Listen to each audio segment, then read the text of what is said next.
In this video, we're going to take another look at session data, although through a different tool. We're going to be looking at nfsen, another tool that is like a NetFlow collector that correlates a lot of session data provided by NetFlow from either native devices or open source tools that will provide NetFlow data. This is presented through a web front end. We'll bring that up now. You can see here it uses MRTG graphs to display all kinds of traffic data. We have flow data here, packet data here, and bits here. These are daily graphs, these are weekly graphs, and these are monthly graphs, and then yearly graphs. You can define different colors for different types of sensors out on the network, and if you had multiple colors and sensors, they would all be listed here. This is just an overview pane. We can look at the graphs to drill in to see larger graphs of, in this case, the flows, the packets, or the traffic, depending on what we want to see, whether it's again daily, monthly, weekly, or yearly. The real power comes in the details tab here. When we look at this tab, it brings in the types of traffic. We can see the 3 most popular protocols and then of course all the other protocols. The capability in this tool is kind of found down below here. We can then use our NetFlow data once it's collected and query on the sensors that we want to. Here we show one sensor. Again, if we had multiple sensors, there would be multiple rows here. This is the NetFlow processing where we can dig deeper into the data that we've collected. Let's just go ahead and look at how this works. We could list our top 10 IP addresses or the flows. Any IP address ordered by flows, packets, bytes per second. We'll just go ahead and do flows for now, and we'll process. That should return some data here at the bottom. This is nice too because it shows you the actual command line utility that you can pass to run this in some scripts if you want to run in some scripts or whatever. This is using nfdump to mine the data out of the nfcapd files here. All these are part of nfdump framework, NSM, all this. NSM is just the graphical framework that we're looking at here. nfdump can act as a parser of the data. And then of course nfcapd is a capture daemon to write the data on the file system. Here's our top 10. Again, based on our query in the graph here, we're looking at the actual time, and here we can see that here. Looks like our sensor has the most flows, and then I know this IP address, it's a DNS server, and then on down. So let's go ahead and look at also the flows too, and we can look at the top 20. Let's go ahead and process again, and this will show us the flows. This format may look really familiar if you've used SANCP or Argus in the past.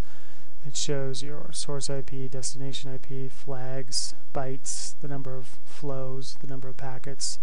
A lot of good in layer 3, layer 4 information here. The real capability of this, we'll tie this into the other 2 videos with the alert that we were looking for before. If we want to go back, if we recall that our alert was from May 2nd, and this is a single time slot, it's just displaying one day.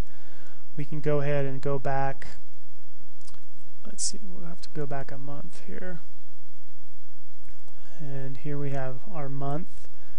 So that was, we could look at point the cursor here, and let's actually do a time window. So let's go back, since this is today, let's go back to, oops, move this over here.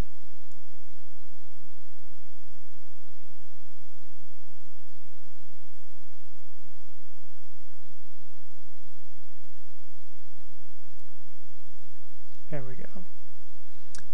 go back actually to, let's go back to the 30th. Just a little bit of time there. And we'll leave this to refresh. And then we'll take our stop cursor. We'll move that to narrow down our query to the 4th. And then we want to query on, let's try host 114.150.79.132. And we'll go ahead and look at the flows again. Let's process this data and see if we get any return results. And here we can see the session flow between what we found in our event data or alert data. Here's the TFTP server that our shell was going to connect up to, and then of course the flows that have taken place before that. So this is really great if you're in an environment and as an analyst you can actually have like basically a network recorder. What host talked to what host for how long. It may be helpful to look at IPs that you're investigating. If a particular host gets infected with some virus, you can go back and query and see what happened prior to that, what IPs had visited prior to becoming infected.